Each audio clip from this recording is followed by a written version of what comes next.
1.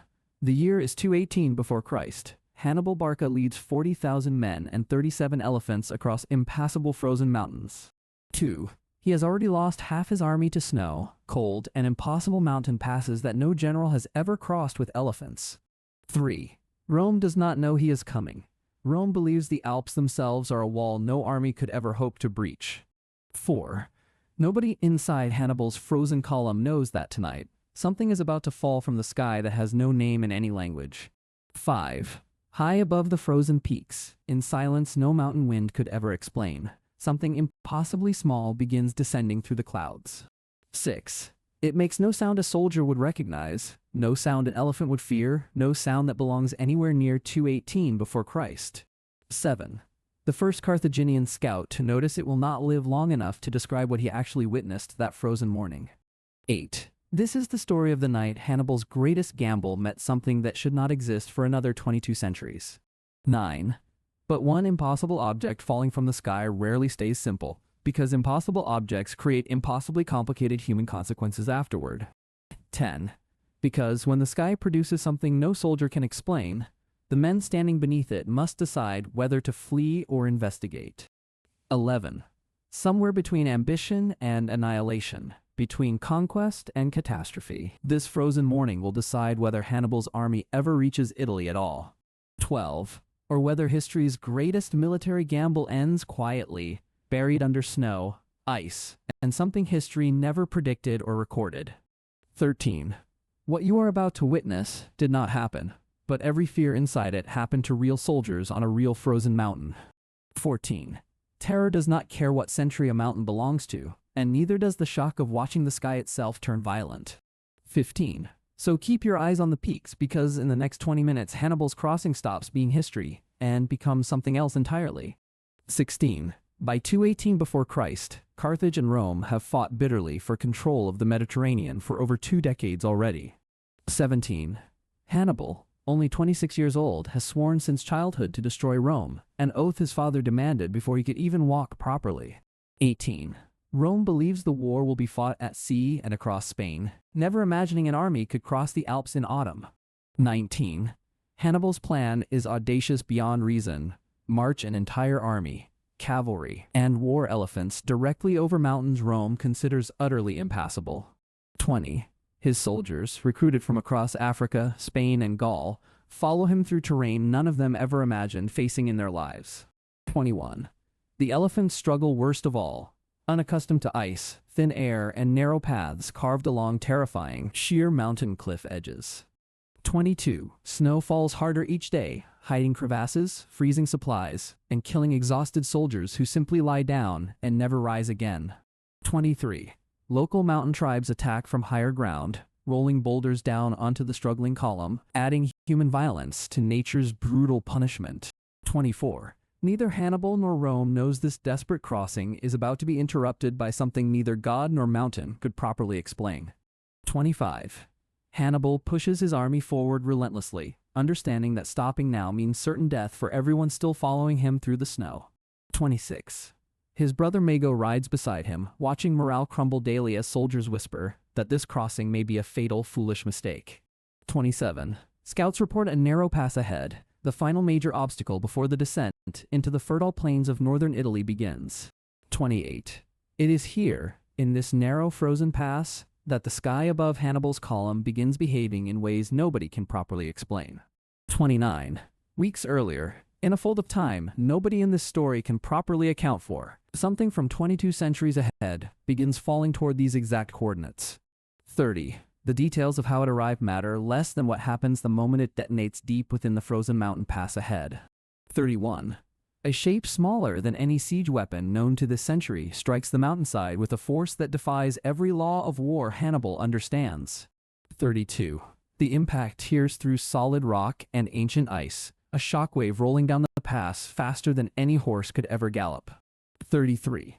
Snow and stone erupt skyward in a column of fire and smoke unlike anything any soldier in this army has ever witnessed. 34. The first Carthaginian scout to see the flash screams a warning his own captain initially dismisses as mountain madness or frozen exhaustion. 35. Then the captain sees the fireball himself, and every word he was about to say about madness dies instantly in his throat. 36. A young Carthaginian soldier named Hasdrubal watches the mountain itself seem to split open and assumes the gods have finally cursed this crossing. 37. He does not know this is not divine punishment, and that assumption will prove dangerously, catastrophically incomplete once the smoke finally clears. 38. The shockwave rolls through the column with a violence that feels deliberately, unnervingly precise compared to nature's usual random mountain cruelty. 39. This is where everything changes, because tonight, for the first time, Hannibal's crossing becomes something closer to a controlled, engineered disaster. 40. But disasters are never as simple as they first appear, and this one is about to become deeply, dangerously complicated for everyone involved. 41. The explosion collapses the narrow pass entirely, burying the planned route under tons of shattered rock, ice, and smoking mountain debris. 42. Elephants panic and stampede in blind terror, trampling soldiers, scattering supplies, crews unable to control animals that have never faced anything like this.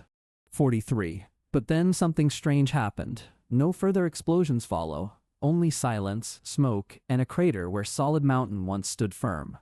44. Hannibal orders scouts forward cautiously to examine the crater, uncertain whether this was a natural rockslide or something else entirely. 45. What they find defies every explanation available in 218 before Christ, a perfectly circular crater carved into ancient solid stone. 46. Among the surviving soldiers, confusion turns slowly into superstitious terror, men whispering that Rome's gods have personally intervened against Carthage tonight. 47. Hasdrubal approaches the crater's edge, and what he sees rewrites every assumption he has ever held about war, gods, and possibility itself. 48. Strange fragments of metal, unlike any bronze or iron this army has ever forged, lie scattered across the smoking crater floor. 49. No blacksmith could shape this. No furnace in Carthage or Rome burns hot enough to explain metal this smooth, this strange, this impossible. 50.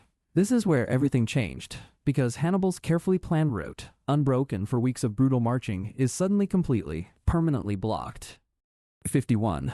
But that wasn't the worst part, because the collapsed pass has trapped a third of his remaining army on the wrong side entirely. 52. Hannibal watches through the smoke as separated soldiers scream across the newly formed chasm, unable to reach the rest of the column. 53. He has crossed rivers, deserts, and mountains his whole career. He does not understand fire that falls from a clear morning sky. 54. A Carthaginian priest falls to his knees before the crater, declaring this proof the gods have abandoned Hannibal's sacred mission against Rome. 55. Mago declares the opposite, certain this is a sign, an omen proving Rome's destruction is destined despite tonight's terrible unexpected cost. 56. Nobody agrees on what has happened, but everyone agrees the mountain itself has decided this crossing deserves punishment beyond mere weather. 57. Almost nobody talks about what happened next, because Hannibal, rather than retreating, immediately begins searching for an alternate route around the blockage. 58. Engineers examine the debris field, discovering a narrow secondary path along a cliff edge nobody had previously considered attempting with elephants. 59. Hannibal orders the crossing to continue immediately, refusing to let one unexplained catastrophe destroy an invasion years in careful, patient preparation. 60. His officers do not question the order, because questioning would mean admitting they fear this mountain more than they fear Rome itself. 61. But pushing forward brings its own danger, because an army traumatized by unexplained fire becomes more desperate, not less, with each passing hour. 62. Among the surviving soldiers, whispered rumors spread faster than truth, already calling this the morning the gods personally struck at Carthage. 63. Hasdrubal does not believe the rumors. Hasdrubal held strange smooth metal in his own hands, unlike anything forged by human blacksmiths. 64. He begins to suspect that whatever struck this mountain did not strike out of divine judgment against Hannibal's ambitious, dangerous mission. 65. He suspects it fell for reasons nobody on this frozen mountain is equipped to understand, and that thought terrifies him more than Rome ever did. 66. Miles ahead of the trapped soldiers, Hannibal stares at a map of an invasion that suddenly makes far less strategic sense. 67. He built this entire campaign around surprising Rome completely, and now something has struck his own army before Rome even knows he exists. 68. This is where everything changes again, because Hannibal realizes whatever struck the mountain did not target Roman scouts or Roman supply lines at all. 69. Which means somehow, impossibly, this weapon may not even recognize Carthage and Rome as opposing sides in any war whatsoever. 70. And a strike that ignores the actual conflict entirely is infinitely more unsettling than an enemy who simply attacks one side deliberately. 71. At dawn, Hannibal sends soldiers back toward the crater, ordered to recover the trapped men stranded on the far side of the chasm. 72. Ropes are lowered across the gap, exhausted soldiers pulling trapped comrades hand over hand across a drop that could kill in seconds. 73. Several men fall during the crossing, their screams echoing off frozen cliffs long after their bodies vanish into the white silence below. 74. Hannibal watches the rescue from the crater's edge, calculating losses, understanding this delay may cost him the entire remaining season before winter. 75. The elephants cannot be rescued across the ropes, forcing Hannibal to choose an even more dangerous alternate path around the mountain's exposed face. 76. His engineers scout ahead desperately, testing narrow ledges under freezing wind, searching for any route wide enough for a terrified elephant. 77. This is where everything changes, because Hannibal, unlike most commanders in this story, refuses to be defeated by a disaster he cannot name. 78. Hasdrubal helps guide the first elephant across the newly discovered ledge, the animal trumpeting in terror at the narrow icy path. 79. The elephant slips once, catching itself at the very edge, soldiers screaming and pulling desperately on ropes tied around its massive frightened body. 80. Hannibal personally leads the crossing, refusing to ask any soldier to attempt something he has not first proven possible himself. 81. One by one, soldiers and remaining elephants cross the narrow ledge, exhausted, frostbitten, terrified of both the height and the unexplained fire. 82. The crossing takes an entire brutal day, soldiers falling from exhaustion, elephants nearly slipping twice more before finally reaching solid, wider ground. 83. But that wasn't the worst part, because temperatures continue dropping rapidly, threatening frostbite and death for soldiers already pushed beyond their limits. 84. Snow begins falling harder as darkness approaches, visibility collapsing entirely, soldiers forced to march blind along a path, barely wide enough for one man. 85. Hasdrubal watches soldiers ahead of him simply vanish into the swirling white darkness, their fate never confirmed, their bodies never recovered. 86. Hannibal drives the column forward relentlessly through the storm, understanding that stopping now in the open cold guarantees certain widespread death. 87. The crater and its strange metal fragments fall behind them now, buried again under fresh snowfall, as if the mountain wants to forget. 88. Hannibal, exhausted and frostbitten himself, realizes something crucial, that whatever struck the mountain changed his route, but not his ultimate resolve. 89. It cost him soldiers, elephants, and precious time, but it did not break the will that has carried this army across an entire continent. 90. And a commander who survives an unexplainable disaster without breaking becomes far more dangerous than one who never faced anything impossible at all. 91. By the following morning, the storm finally breaks, revealing a battered, exhausted column finally descending toward the plains of northern Italy. 92. This is where everything changes, because Hannibal's army, though devastated, has technically survived both nature's fury and something entirely beyond nature's usual cruelty. 93. Roughly half his original force remains, elephants reduced dramatically, but the surviving soldiers are hardened beyond anything training could have prepared them for. 94. Hasdrubal looks back one final time at the mountains behind him, wondering if he imagined the strange smooth metal he once held. 95. He keeps a single fragment hidden inside his pack, a small piece of proof for a story nobody in Italy will ever believe. 96. Hannibal reaches the Po Valley within days, immediately engaging Roman forces who have absolutely no idea an army has crossed the Alps at all. 97. The strange crater, wherever it remains buried in those frozen peaks, is never mentioned again by any soldier who survived the crossing. 98. Almost nobody talks about what happened next because history quietly credits Hannibal's genius alone, erasing the strange morning before it entirely. 99. Survivors who make it to Italy tell fragmented stories of fire falling from a clear sky, and almost nobody in Rome believes them. 100. Hannibal's official reports to Carthage mention only weather, terrain, and heavy losses, omitting the crater entirely from any surviving historical record. 101. He fears being called mad more than he fears reporting failure, and so the strangest morning of his life simply disappears from history. 102. Hasdrubal tells his own story for years afterward, and slowly watches his friends and family stop believing a tale that sounds impossible. 103. By the following decade, only fragments of the story survive, whispered among old soldiers who swear the mountain itself once burned. 104. Rome eventually learns of Hannibal's arrival through terrified refugees, crediting only his tactical brilliance, never suspecting anything else interrupted his crossing. 105. Carthage celebrates the successful crossing as pure military genius, never recording the mysterious crater in any official surviving account whatsoever. 106. The truth that something from 22 centuries ahead briefly struck this mountain will never survive into any properly recorded history book. 107. Historians centuries later will study Hannibal's exact crossing route, entirely unaware one single frozen morning defies easy geological explanation. 108.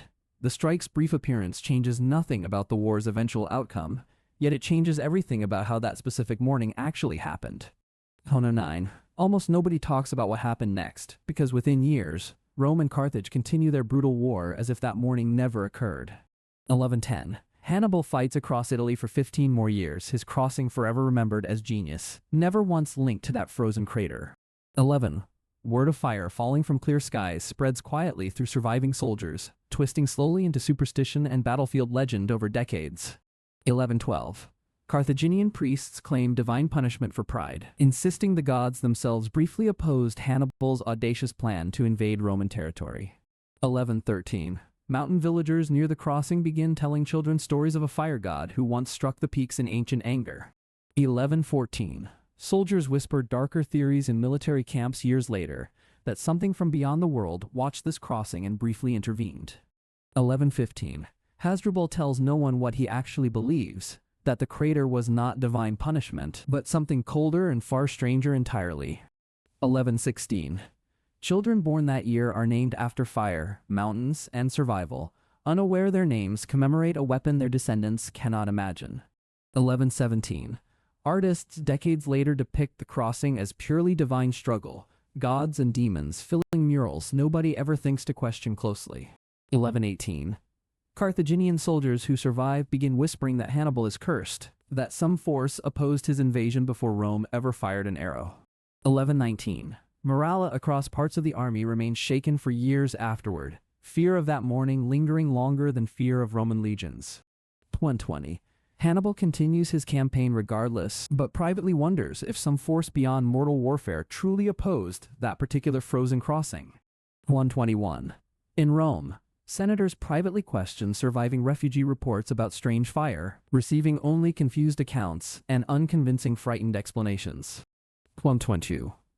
Hannibal's true advantage was never a single strange morning. It was his refusal to let any disaster halt his relentless forward momentum. 103. Historians centuries later find fragments of ancient accounts mentioning strange fire in the mountains, dismissing them as exaggerated storm descriptions. 114. The truth that something from centuries ahead briefly struck this crossing will never survive into any serious historical or archaeological record. 125. Hasdrubal grows old telling only his grandchildren the truth, and even they eventually stop believing a story that sounds like pure fantasy. 126. By the third generation, the story becomes myth, the myth becomes legend, and the legend eventually becomes forgotten mountain folklore. 127. Carthage's empire continues its eventual decline regardless of that single strange morning, proving one impossible strike cannot repair deeper structural war. 128. The strange fire, wherever its source truly came from, never falls again on any battlefield throughout the following centuries of recorded warfare. 129. Almost nobody talks about what happened next, because within decades, Rome and Carthage fight new wars as if that morning never mattered at all. 130. That single morning changed one crossing's cost, not history's larger course, and larger course remains barely a footnote in most historical memory. 131. This story was never really about craters, fragments, or weapons appearing impossibly ahead of their proper place in human history. 102. It was about what humans do when confronted with power they cannot understand, cannot control, and cannot fully explain even after surviving it. 103. Hasdrubal represents every human who has ever witnessed something beyond comprehension and chosen silence over explanation, myth over difficult, uncomfortable truth. 134. Hannibal represents every ambitious commander who discovers that some disasters cannot be prevented through genius, courage, or careful, meticulous planning. 105. Rome represents every empire that survives a crisis and credits only strategy, rarely acknowledging the strange accidents woven quietly into history. 26. The strike represents something even stranger: power without allegiance, force without purpose, history disrupted without any promise of explanation ever following. 107. Every era eventually meets a moment when it is tested by something it does not understand and cannot ever properly repeat again. 138. The question was never whether Hannibal's army could survive one impossible morning. The question was whether ambition alone justified its terrible cost. 109. History remembers wars by their generals, but it builds their outcomes quietly, out of accidents nobody wanted to properly examine or admit. 140. Technology, in any century, does not choose sides based on morality. It strikes according to rules nobody nearby ever fully understands. 121. The true unsettling truth of this story is not the crater.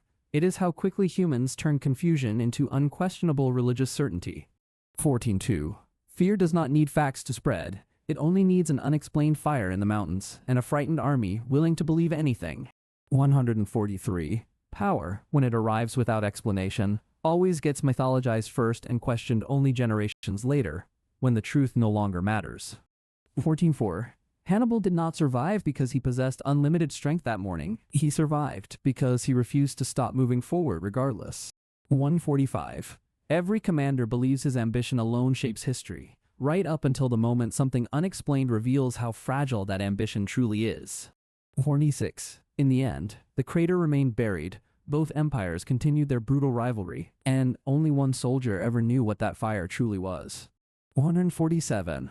Hasdrubal died decades later, an old man nobody believed, still whispering about smooth metal he once held on a frozen mountain. 14.8. Somewhere, on a morning nobody could ever properly explain, something that should not exist briefly struck a crossing that shaped ancient history. 49.